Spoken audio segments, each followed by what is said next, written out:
السلام علیکم، آپ دیکھ رہے ہیں ہورائزن نیوز ایچ۔ خبر شامل کرتے ہیں ساہیوال سے۔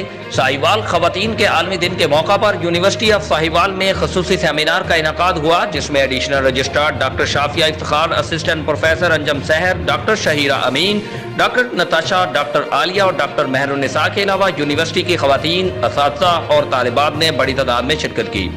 سیمینار کا اہتمام additional registrar doctor Shafia Iftikhar نے vice chancellor professor doctor Zakariya Zakir کی خصوصی ہدایت پر کیا تھا، جس میں مقررین نے خطاب کرتے ہوئے خواتین کے حقوق پر تفصیلی روشنی ڈالی اور بتایا کہ پنجاب حکومت نے خواتین کو وراثت میں حصہ دینے اور کام کی جگہ پر تحفظ فراہم کرنے کے لیے واضح قوانین بنائے ہوئے ہیں، جن سے آگاہی تمام خواتین کو ہونی چاہیے تاکہ وہ اپنے ساتھ ہونے والی ناانصافیوں کے خلاف آواز بلند کر سکیں۔ مقررین نے طالبات پر زور دیا کہ وہ خود کو مضبوط بنائیں تاکہ عملی زندگی کے چیلنجز سے بہتر انداز میں عہدہ برا ہو سکے۔ سیمینار میں director student affairs doctor Abdul Hamid, chairman شعبہ قانون ڈاکٹر امتیاز احمد خان، شعبہ انگلش کے انچارج ڈاکٹر شبیر احمد نے بھی شرکت کی۔ رپورٹ محمد حماد رضا، انچارج نمائندگان ہورائزن نیوز ایچ ڈی۔